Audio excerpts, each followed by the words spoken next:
इस जंगल में एक टूरिस्ट बस आई, मगर वापसी सिर्फ लाशों की हुई।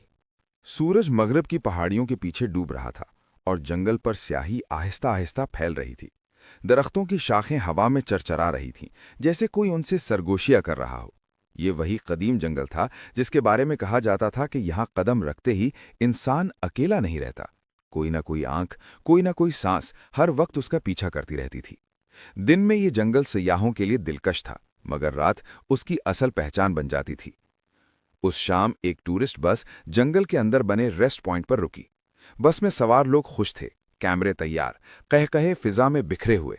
गाइड ने सख्त लहजे में कहा था कि सूरज गुरूब होने से पहले वापस लौटना है, मगर चंद नौजवान तस्वीरों के शौक में उसकी बात नजरअंदाज कर गए।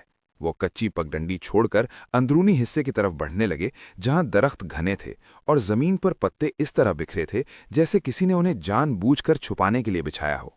जंगल की हवा में अचानक बोझलपन आ गया। परिंदे खामोश हो गए, झींगरों की आवाज भी जैसे दम तोड़ गई हो।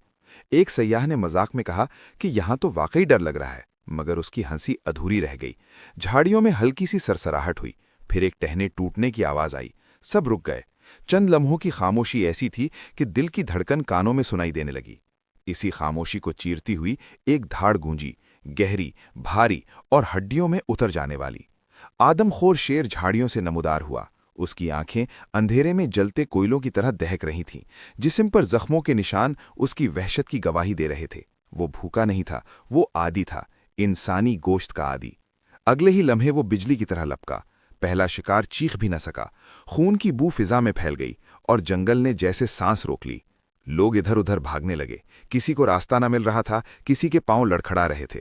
एक शख्स दरख्त से टकरा कर गिरा और शेर ने पलटकर उसे दबोच लिया। चीखें दरख्तों से टकराकर वापस आ रही थीं। हर तरफ अंधेरा, हर तरफ मौत। जंगल के पत्ते कदमों के नीचे फिसल रहे थे, जैसे जमीन खुद भागने नहीं दे रही हो। दो सयाह एक बड़े पुराने बरगद के पीछे छुप गए। उनकी सांसें तेज थीं, आंखें खौफ से फैली हुईं।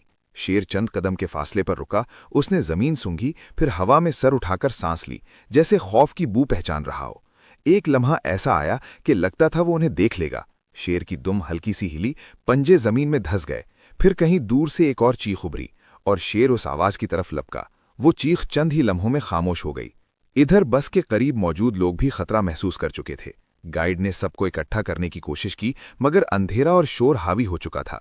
एक खातून भागते हुए फिसल कर गिरी। उसकी चीख जंगल में गुम हो गई। कुछ लोग दरख्तों पर चढ़ने लगे, मगर शेर की फुर्ती के आगे कोई तदबीर काम न आई। एक नौजवान शाख पर लटका कांप रहा था कि अचानक धाड़ सुनाई दी और अगले ही लम्हे वो नीचे घसीटा जा चुका था। रात गहरी होती गई।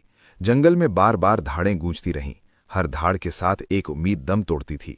3 सयाह, एक मर्द और 2 खवातीन, आखिरकार जंगल के किनारे पहुंचने में कामयाब हो गए। उनके कपड़े फटे हुए, हाथों पर खराशें और आंखों में ऐसा खौफ था जो अल्फाज में बयान नहीं हो सकता। जब वो बाहर निकले तो पीछे से एक आखिरी तवील धाड़ सुनाई दी, जैसे शेर ऐलान कर रहा हो कि ये जंगल अब भी उसका है। सुबह होते ही रेस्क्यू टीमें पहुंचीं। जंगल में कदम रखते ही एक अजीब सा सुकूत महसूस हुआ।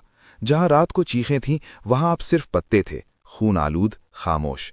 चंद लाशें मिली, चंद के निशान भी ना मिल सके। पंजों के निशान गहरे थे, जैसे जमीन पर हमेशा के लिए मुहर सबत हो गई हो। हुक्काम ने जंगल बंद करने का ऐलान कर दिया, मगर मकामी लोगों के चेहरों पर खौफ बदस्तूर मौजूद था। कहा जाता है कि आदमखोर शेर आज भी वहीं है। रात के वक्त जब हवा चलती है तो दरख्तों के दरमियान से धीमी धीमी सरगोशियां सुनाई देती हैं। कुछ लोग दावा करते हैं कि उन्होंने अंधेरे में जलती हुई आंखें देखी हैं, और कभी कभार दूर से इंसानों की दबी हुई चीखें भी अब भी सुनाई देती हैं, जैसे जंगल ने वो रात कभी नहीं भुलाई और ना ही वो शेर, जो अब सिर्फ एक जानवर नहीं बल्कि जंगल का खौफ बन चुका है।